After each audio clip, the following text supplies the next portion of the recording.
Well, hello everybody. Marie Graceberg here, host of the Teach and Profit Summit, and here with me is Joy Duling, and we're going to be talking about one of my favorite topics, which is recurring revenue through memberships. Joy is an expert on this, and I'm excited that she's going to break down the process for us. But before that, I want to welcome you on stage, Joy. Oh, thank you so much. It's great to be here. I am excited that you're here, and I'm sure our listeners are as well, because this topic it is like what people are talking about nowadays. So I'm really excited to dig into that one. But first off, let's share with them how you got started that led you to doing what you're doing today. Well, if you told me 12 years ago when I started my business that this would be the topic that I would be teaching on, I don't think I would have believed you, because I didn't start my business to kind of go down this path. Like many people, I found myself accidentally down this path. I hung out my self-employment shingle like a lot of people when they launch into self-employment, that, just working with whoever would hire them. So I was kind of a virtual project manager, and anyone who would hire me, that's who I worked with. I got hired by a company to work with all of their website design clients. And so I got to create the content for all of those clients and kind of help them launch their websites. I got hired by a nonprofit to help them do their launch. And 3 months after their launch, they won Microsoft Start Something Amazing award. And like those experiences of helping people launch ideas kind of gave me that startup bug. So a few years into my business, the recession hit. And I don't know, for those of you who were in business at that time, you probably remember that there was a lot of contraction happening. My business clients started to pull back. My nonprofit clients started to pull back. People were getting a little afraid to spend money. What I noticed about my client base was that the ones that continued on strong through that period were the ones that were membership based. And so I started looking at why that would be. Why is it that this concept of membership was stable when other business models weren't? And so it just kind of evolved in that direction. And it's been fascinating to kind of embrace that niche and work with these organizations that are trying to create that stable model for themselves. Wow, I love your story. I love I love your journey, because you started in helping the corporate organizations, the big organizations and corporations, doing their membership. So maybe, example, Dollar Shaver Club, for example, or the dating niche, for example, that they have this membership side. These are big organizations or corporates for like that. And now we're seeing not just that corporations or big organizations, but we're seeing it in smaller groups of small business owners. And that's exciting, and that's why I really want to have you share this, how we can incorporate membership model into our strategy as a business owner, small business owner, because we are in this summit, we're talking about creating online courses, online programs, and having a membership model part of your strategy. I think is a must, because I know there's a lot of models out there we can follow, but one of the one that is really stable, what you said. I mean, look at what these corporations are. The ones with the membership were the ones that were not hit by recession. And right. That's the beauty of membership. So, okay, so why memberships? I mean, one of that one is recession proof, it's stable, but what are other reasons why our audience who are thinking about, they are creating their online courses and programs, what would it take for them to say, okay, I'm going to adopt the membership model? Well, think about after your course, after you've taught people in your course, what happens? Do you just release those people out into the wild and they go on and find their next expert? No, you want them to stay in relationship with you. And a membership program is the natural next step in that relationship. So if you think about kind of two scenarios, let's imagine you are you're the owner of a retail business. Now, probably a lot of people in your audience are service professionals, but for a moment, let's pretend you own a little boutique. Okay. And customers come in, they look around your shop, maybe they buy something, they strike up conversation with you, and then they leave.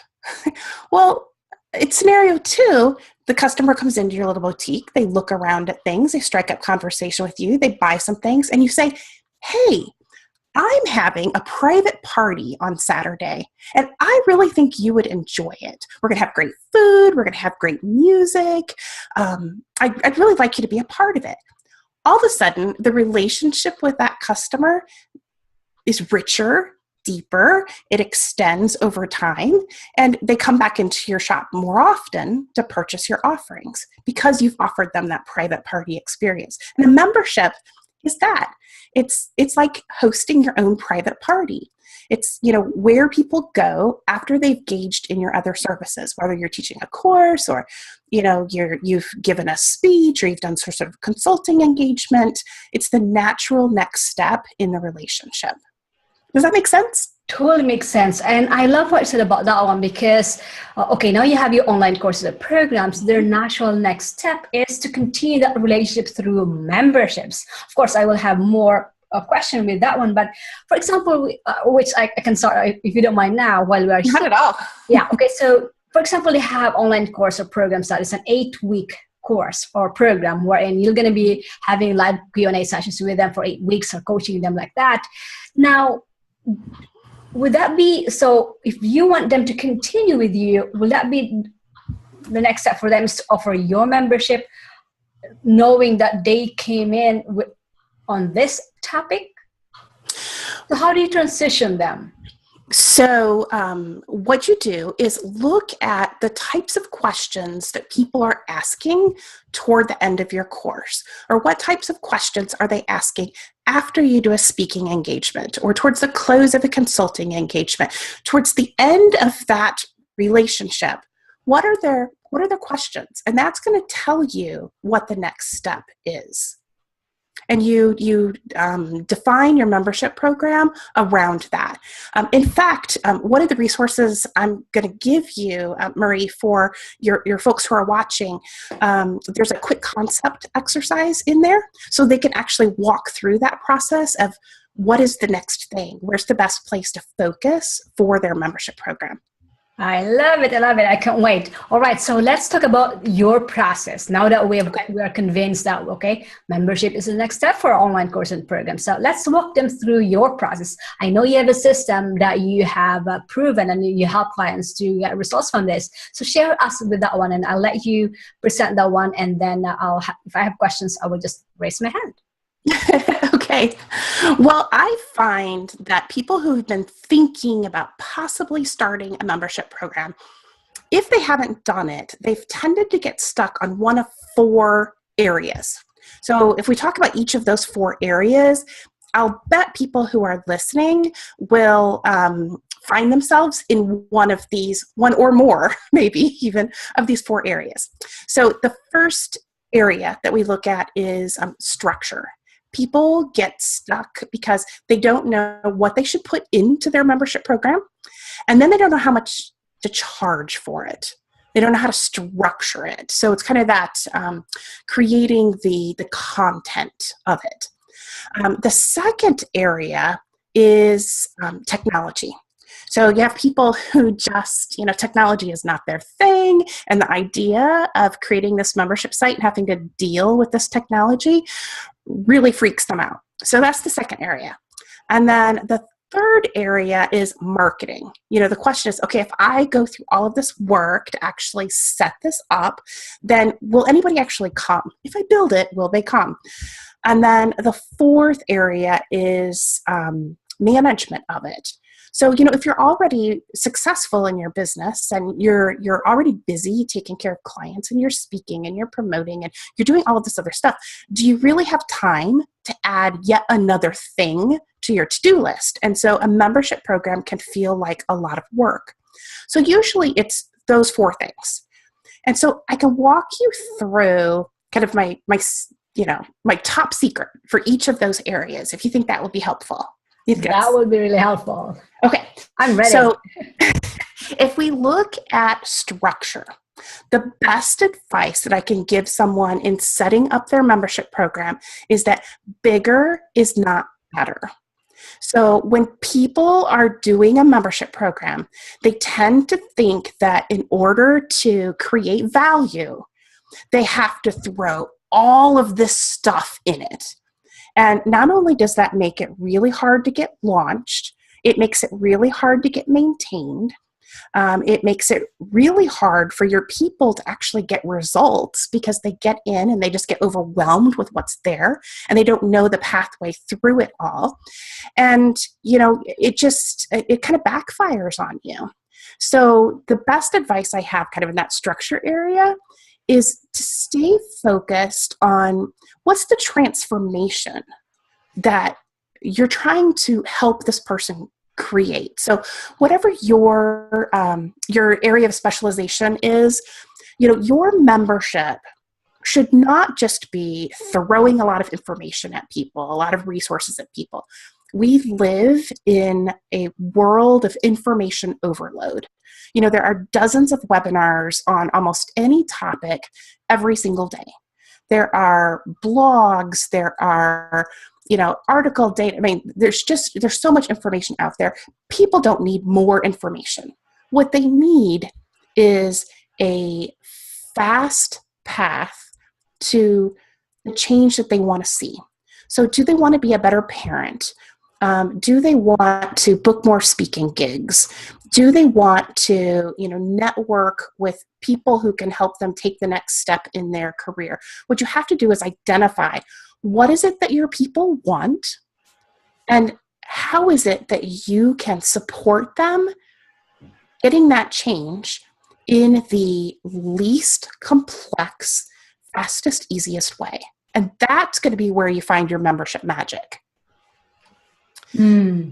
Okay, so really about focusing on the transformation that they want to achieve being in that membership. And I love what you said about bigger is not better, because nowadays we are bombarded with a lot of things and that can be overwhelming. So it's really about focusing on what the transformation is that we want to give, or we want to have our students or our members in our membership site achieve, and just focus on that one. Beautiful. Okay, so that's my best advice around structure. Okay. So if we look at technology, and I tell people that technology is the easy part, and no one ever believes me, especially if they're the kind of person that, when they touch the computer, they feel like they automatically get that blue screen of death. The screen of death, I love it. Yeah, I don't know if you've ever experienced that when a computer crashes, but, some people feel like they touch the computer and everything goes wonky. Yeah. But seriously, the technology around membership sites gets easier and easier all the time. There are dozens of software programs that can make membership easy. If you have a WordPress site, there are WordPress plugins. If you don't use WordPress, there are standalone membership sites. The technology part is easy. And the truth is, you may not even need technology. I have a physician client who I always tell this story and people think it's funny, but she has a membership program that brings in almost $1 million a year, and she does not have a membership website. Nothing technology wise. She communicates with her people via email and via, live events that they get invited to. So, what she's done is she has recognized what the best way is to deliver the membership benefits, and she found that was not through a membership website. So she just never even had to deal with the technology at all. Now, that is an extreme example, but, it goes to the point of you have to figure out what the technology is that allows you to deliver the result that you want to get for your people. And there are all sorts of different options. There are Facebook groups, there are WordPress plugins, there are, products like Wild Apricot and MemberClicks and just all sorts of things. So, you should never let the technology piece stop you from doing this, because there is something out there that works. Now, people always ask me, what's your favorite? What should I use? And as much as I hate to give an answer like it depends, it really does depend. It depends on what is it, what are the membership benefits that you actually want to deliver? What are you currently using for email? What are you currently using for your, shopping carts? How do you want to process credit cards? All of those little, nitty gritty detailed questions that, we have to ask. And then I can recommend, what I think will work best for you. There might be, there might be 2 or 3 options that you can choose from. Yeah. My dream after 12 years of working in this space is to find the software that works for everyone. Haven't found it yet. Not sure it's out there, but while there is not something that will work for everyone, there is something that will work for you. We just have to find what it is. Mm-hmm. So really, the platform is really about what works for you and what's the platform that can deliver the transformation that you want your clients to achieve, and what your clients, what's the issues for them to achieve that. To get that content or that transformation you're providing them. I see what you said about via emails or live events, and of course we have a lot of we have Facebook groups, we have WordPress plugins, we have everything, but then we have to consider what is the best platform for this delivery, and also what's the best platform that your clients would love to have it from. Because okay, let's face it, Facebook is easy because everyone is in there, but maybe not I don't think everyone is in there. Some people don't like to be on Facebook, Well, and I get asked about Facebook a lot because, the Facebook groups are springing up everywhere. And there are advantages to Facebook. It's, it's really easy to create a Facebook group. A lot of people are on Facebook, which is great. But, if your audience is business professionals, they may not have access to Facebook during the day. That just may not be the best place for them to check in. You also are completely at the mercy of Facebook in terms of how you want that information to be presented.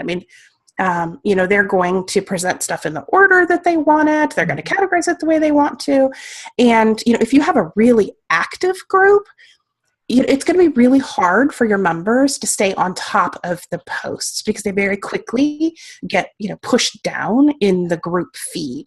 So, actually having something that's built on your own platform gives you more control over, how you display information, how you categorize it, those sorts of things. Yeah, I still agree. I totally agree with you with that one, having it on a platform that you can control, because Facebook, we don't own Facebook, Right. We are at the mercy of Facebook. If they decide to close our group, we have nothing. We cannot do anything about it. So it's really important to think about that one too. And I agree with you. It's still the best to host it in a platform that you can control. I think there is no better way than that, because then okay, I have total control of this. If something happens, no one's, I can access this myself. No one's gonna say, okay, you can't access this anymore, So I think that's one of the biggest consideration when it comes to finding or choosing what platform to host your membership. Right. Well, especially if you have highly monetized this group. The last thing you want to have is a highly monetized group that gets inadvertently shut down or, rearranged in some way that doesn't fit with kind of your strategic vision of where you want your group to go. Love it. All right. Okay. So that's technology. So if we look at the third area, which is marketing, that's the question that people have of, if I build it, is anyone actually going to come? Yes. I say that member experience trumps everything else. So, and if you want a really crass way of putting it, you can't polish a pile of poo. So it doesn't matter how good your marketing is if your member experience is not great. Because even if your marketing convinces people to join, they're very quickly going to discover that it's a pile of poo. And so, your member experience is where you want to focus. And if you nail the member experience and you get that exactly right, and your members are actually achieving the transformational results that you want for them, then it kind of markets itself. All you have to do is bottle that experience into social proof, and other people will come. An example that I have around that, I have a client, I just adore this client. I describe him as my first total stranger client. He's the first person I ever had to do a proposal for when I launched my business 12 years ago. And he's been a client ever since. We literally started his association from scratch. And he doesn't spend anything on marketing. I mean, absolutely no marketing budget. But within 5 years of starting his association, everyone who was eligible to join, and he serves a specific industry, those who were eligible to join, more than 90% of them knew about him and were actually members. And I'd venture to say probably 100% knew about him, but he maintains over 90% of those who are eligible are actually members, and he doesn't market. His success has been delivering a member experience that gets the results that the members want. He's very engaging. He's getting answers for people. They're seeing that being part of this group is giving them an advantage in the industry, and that it's working for him. He has a very active Facebook presence because of the members contributing content. They're contributing their experience, and no marketing.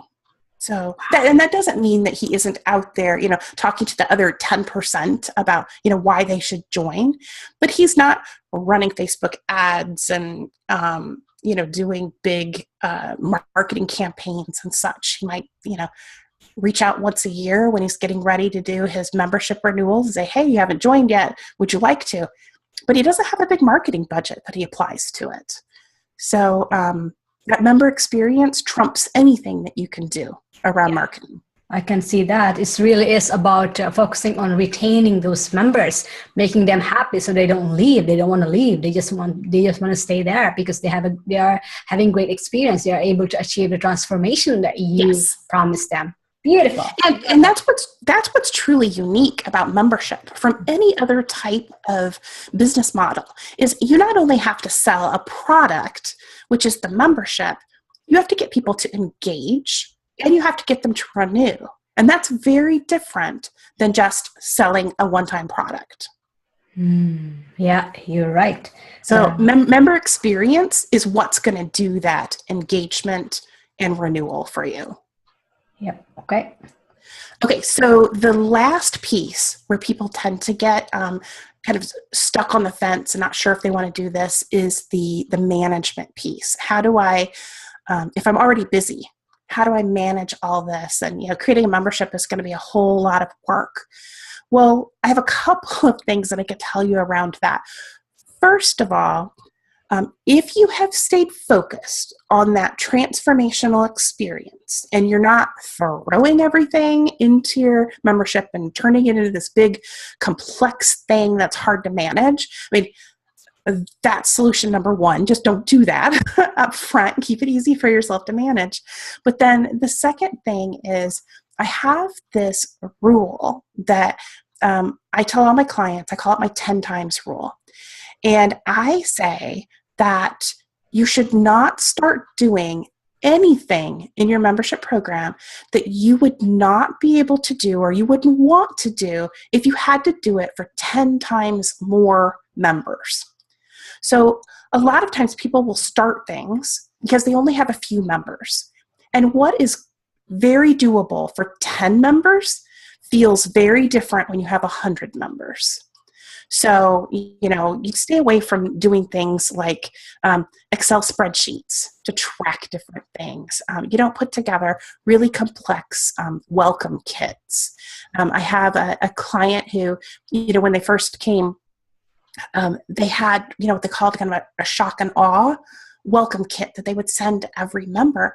And they had to compile all of these different pieces from different places. Like they had a packet of seeds and they had a cake, and it was like all of this stuff that had to be put together into this, physical box. And it was complex. And that works when you're talking about, 20 members a year. It doesn't work when you're talking about, 200 members or 20 members a month even.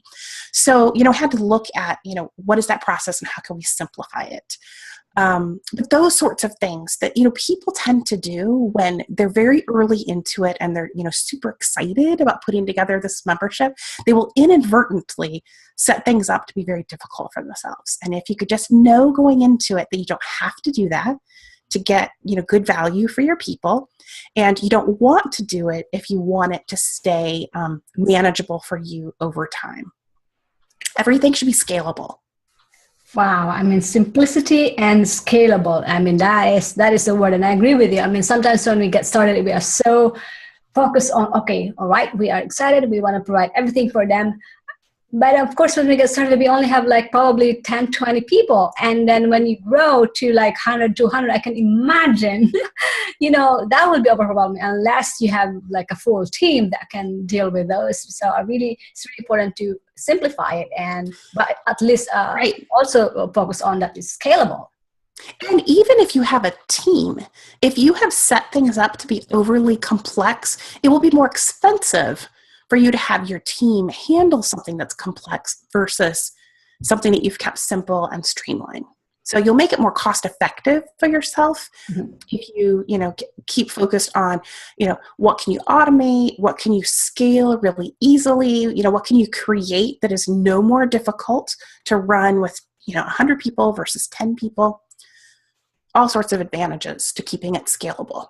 Okay, so my question will be, so now, we start with, we have an online program that we've created. We invited them to a membership with us, so they are members now every month with us, and now we keep on adding people into this group. So in terms of content, do you add only the contents that they want based on the transformation that they want, or how do you go about providing content for them?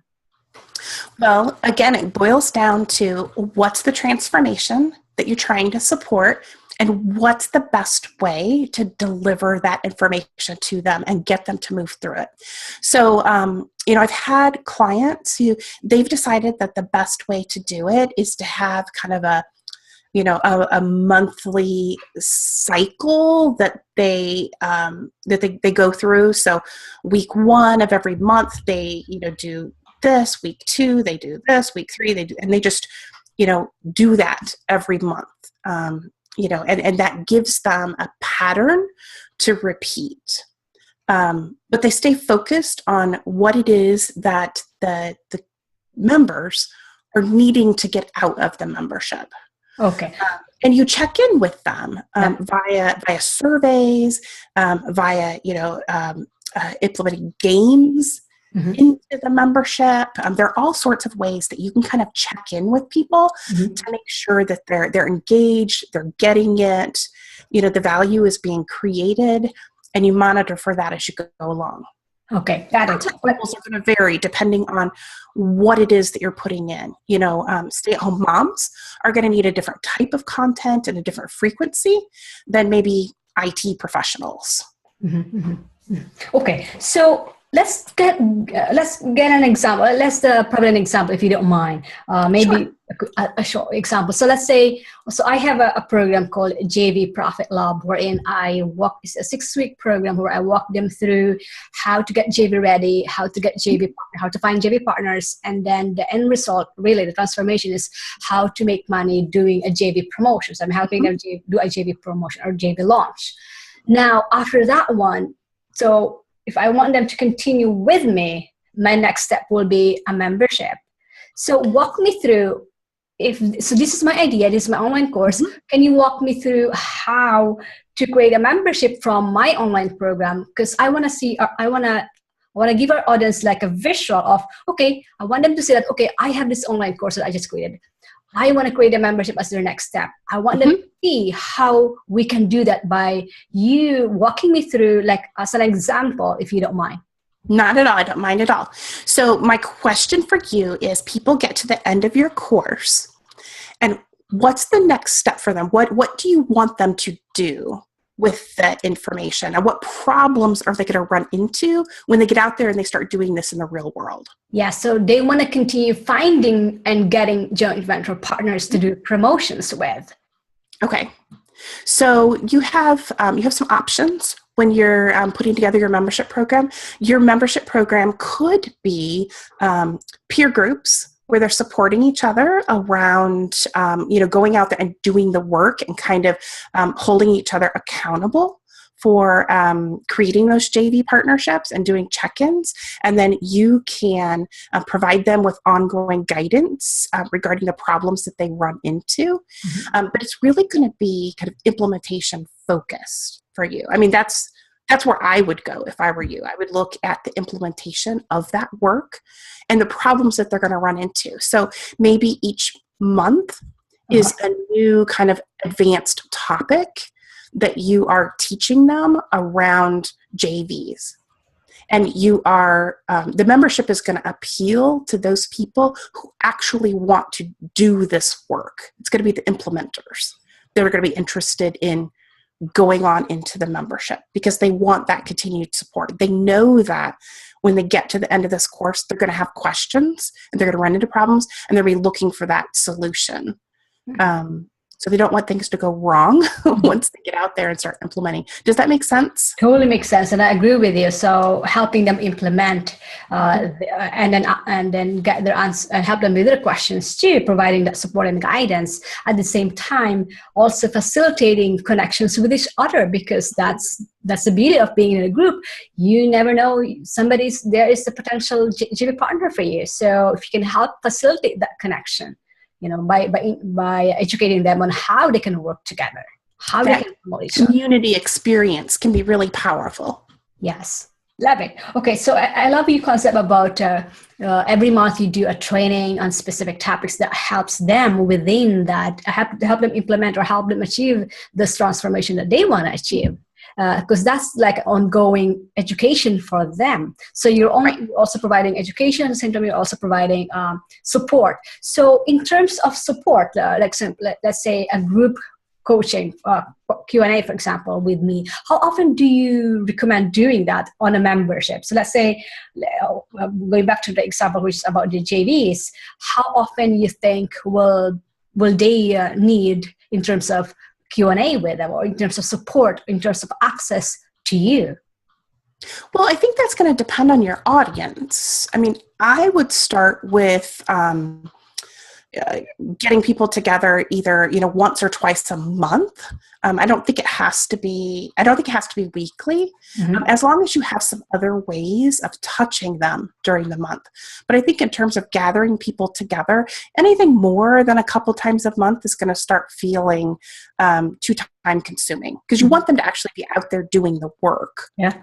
So you could have those, once or twice coming together, and then have some assignments or some check-ins, sort of thing that are built into the other weeks. Yes, I love that, because I think weekly can be too overwhelming, because sometimes it's too short to get something done. Blink your eyes, and a week can go past. Yes, I mean, I feel that one now, especially now that I'm doing the summits. I feel like, wow.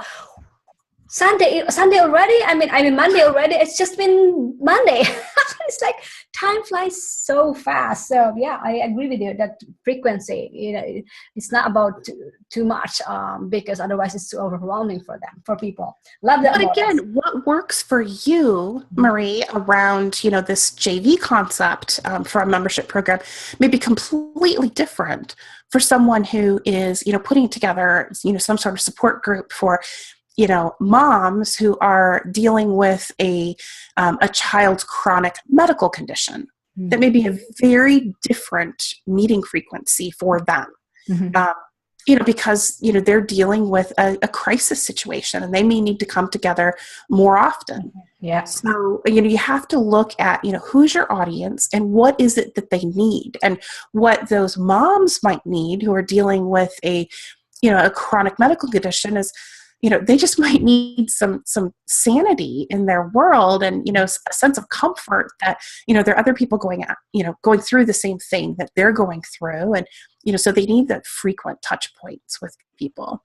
I love it. Love it. Okay. So now we've given them a blueprint. I mean, the whole process of you getting this membership up, why and how part of it. I'm sure our audience are wondering, okay, well, I hope they're convinced now that really is adding a membership as a model to your business really is a great way to not just for the revenue, but that consistent cash flow that you get by retaining all the members in your membership. Plus, that not only that you are able to provide that support because you know that they are there.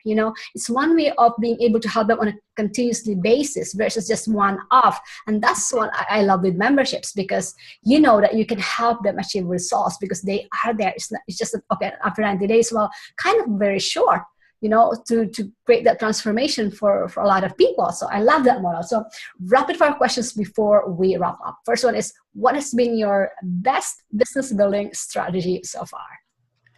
Well, I think that my best business building strategy is to always be thinking about what's the next step in the relationship. So you have to stay one step ahead for your customers. Love it. What's your hottest selling program? My hottest selling program has to be the 4-week membership launch program. And I think that is because it is specific in outcome and realistic time frame. And those two things have made it hot. Love it. Last but not least, what has been the biggest factor in your success as an online course creator? Well, I think people are weary of hype. I think they want practical results that are going to work. And I think that resonates for me, I guess, in some way. They just find me to be a person just like them, and it works. Yeah, nobody wants to hype. I love it. All right, last but not least, I know you have something, a bonus gift for our audience, which I'm really excited about. So tell them where to get that, as well as where to learn more about if they want to work with you in terms of getting their membership launch. Okay, sure. You can find me at membermagnetism.com, and I set up a special page for your viewers. It's membermagnetism.com/TAPS for Teach a Profit Summit. Okay. Yes, and I will make sure to have that link down below this video, so that way you only have to click that link and then it gets you there. And I really encourage you to go there and pick up your bonus gift. It gives you the blueprint of what we'll talk about today. And then if you want to learn more, you want to continue working with Joy, you have the link to continue with her too. So thank you for that one. I will make sure to have those links down below this video. Any parting words for our audience, and then we'll wrap up. Oh, I'm just super excited to see people who are interested in this membership program. It really is a great way to expand your relationship with your customers. Love it. I mean, that's the word, expand your relationship with your customers. Joy, wow, this has been awesome. I learned a ton. I mean, I've been writing copious notes that now you make me feel like I can do this. I want to really add this into my arsenal, my strategy, my business model, because I see the benefit, and I see not just revenue wise, but the continuation of your relationship with the clients, with the customers, because I think we are there. People want access to you, and this is one way of doing it. So I love it. Thank you so much, not just for your expertise, but for your time with us. I really appreciate your time, and I look forward to continuing that relationship and supporting you in any way I can. So thanks a lot, Joy. Great. Thanks so much for having me, Marie.